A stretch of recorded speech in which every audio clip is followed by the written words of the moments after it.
Halo Sobat Corong ID. Bagaimana kabar kalian hari ini? Semoga sehat selalu dan terhindar dari berbagai virus yang tak kunjung hilang ini. Sahabat sekalian, pertahanan sebuah negara tak dapat dilepaskan dari seberapa kokohnya alat utama sistem pertahanan yang dimiliki. Ketika negara terkecil di ASEAN yaitu Singapura memiliki armada udara yang cukup membuat kita terpukau, dengan F-35 yang menari-nari di langit negara mereka. Melihat hal ini, negara ASEAN yang lain pun tak mau kalah. Seperti negara Paman Nguyen contohnya. Melihat negara satu kawasannya memiliki armada udara yang gahar, Vietnam pun rupanya langsung tancap gas, untuk menunjukkan kekuatan militer mereka di kawasan ASEAN, apalagi mereka punya musuh yang nyata di kawasan Laut Cina Selatan yaitu China. Dikutip dari kantor berita Soha Vietnam pada Senin tanggal 21 Juni lalu, media Vietnam menjelaskan bila CEO Rosoboronexport Alexander mengungkapkan ada negara Asia Tenggara yakni Vietnam, yang akan membeli jet tempur siluman Su-57. Menurut laporan media, Rusia dan Vietnam telah mencapai kesepakatan untuk menyusun kontrak pembelian jet tempur siluman Rusia Su-57. Jumlah jet yang dikutip di media antara 12 dan 24, tergantung dengan anggaran yang tersedia nantinya. Mantap betul sob, negara ini langsung borong jet tempur siluman tersebut.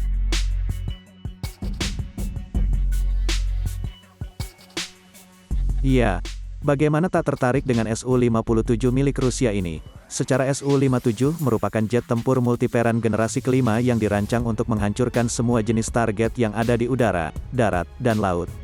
Bahkan, Soha edisi Vietnam juga melaporkan, jika Su-57 akan cocok untuk Angkatan Udara Vietnam. Jelas karena jet tempur itu memiliki fitur teknologi siluman dengan penggunaan material komposit yang luas, mampu mengembangkan kecepatan jelajah supersonik dan dilengkapi dengan peralatan radio elektronik paling canggih.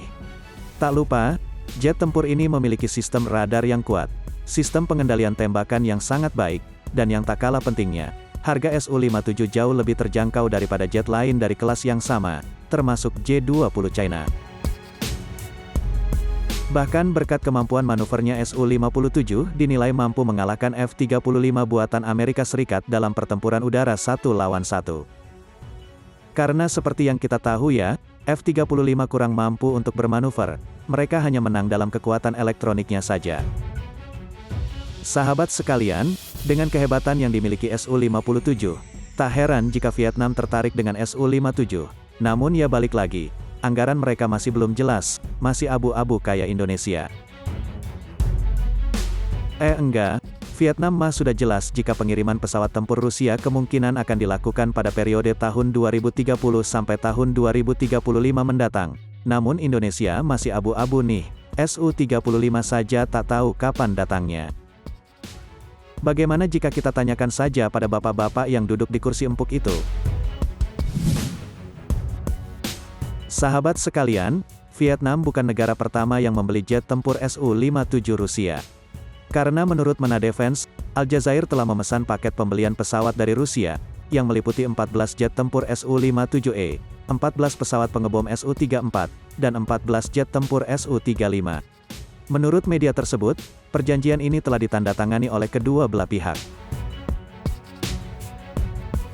Sahabat Corong ID, jika kita menelusuri lebih jauh lagi, ternyata kabar bahwa Vietnam akan mengakuisisi jet Su-57 sudah muncul pada awal 2019 lalu. 2 tahun sebelum itu, di Paris Air Show 2017, Mikhail pertama menyebut bahwa Rusia kemungkinan besar akan mengekspor Su-57 ke negara di Asia Tenggara. Ternyata si Vietnam lah si pembeli itu, bahkan Vietnam selangkah lebih maju timbang kita. Lalu kini, bagaimana dengan Indonesia? Sahabat sekalian, pengadaan pesawat tempur baru merupakan salah satu agenda utama Menteri Pertahanan Prabowo Subianto. Sebab, hal itu termasuk dalam upaya pemenuhan minimum essential force tahun 2020 sampai tahun 2024. Indonesia secara khusus memang sangat membutuhkan lompatan besar untuk kekuatan udaranya, karena hingga kini, negara seluas ini masih mengandalkan jet tempur generasi keempat dan sudah menua. Sebagian besar bahkan dibeli dalam kondisi bekas perkembangan geopolitik yang semakin memanas terkait konflik di Laut Cina Selatan, yang menuntut Jakarta untuk memperkuat militernya. Seperti diketahui, Indonesia juga sangat menginginkan untuk bisa mengoperasikan jet tempur generasi kelima, salah satunya ditunjukkan permintaan kepada Amerika untuk bisa membeli F-35. Namun permintaan itu ditolak Washington, dengan alasan belum saatnya Indonesia menerbangkan jet tempur siluman, dan lebih menawarkan F-16 Fair. Meski demikian, jika Indonesia ingin membeli Su-57 pasti juga tidak akan mudah, mengingat Amerika saja telah berhasil menekan Indonesia untuk menggagalkan rencana membeli Su-35. Situasi yang sama sangat mungkin terjadi jika Jakarta memilih Su-57. Namun ya balik lagi, Vietnam saja bisa, mengapa kita tidak bisa? Apakah Indonesia juga harus mencontoh Vietnam?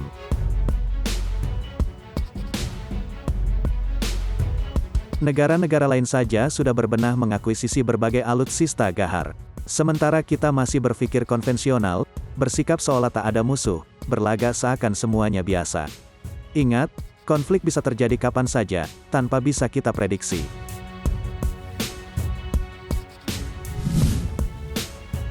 Maka sebelum semuanya terlambat, perkuatlah militer kita, perkuatlah angkatan udara dan laut sebagai pagar kekuatan terdepan.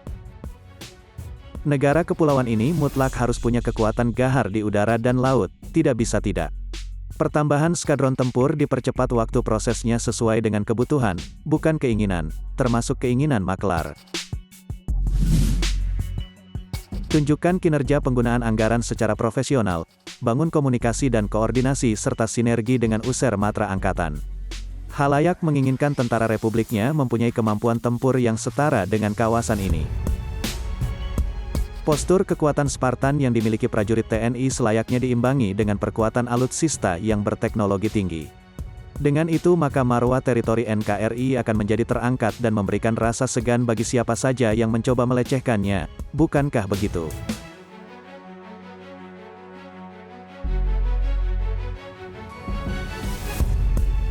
Jadi, bagaimana menurut pandangan kalian terkait hal ini? Tulis pendapat kalian di kolom komentar ya. Jika kalian suka dengan video ini, jangan lupa untuk like, subscribe dan share sebanyak-banyaknya. Sekian dari admin, terima kasih.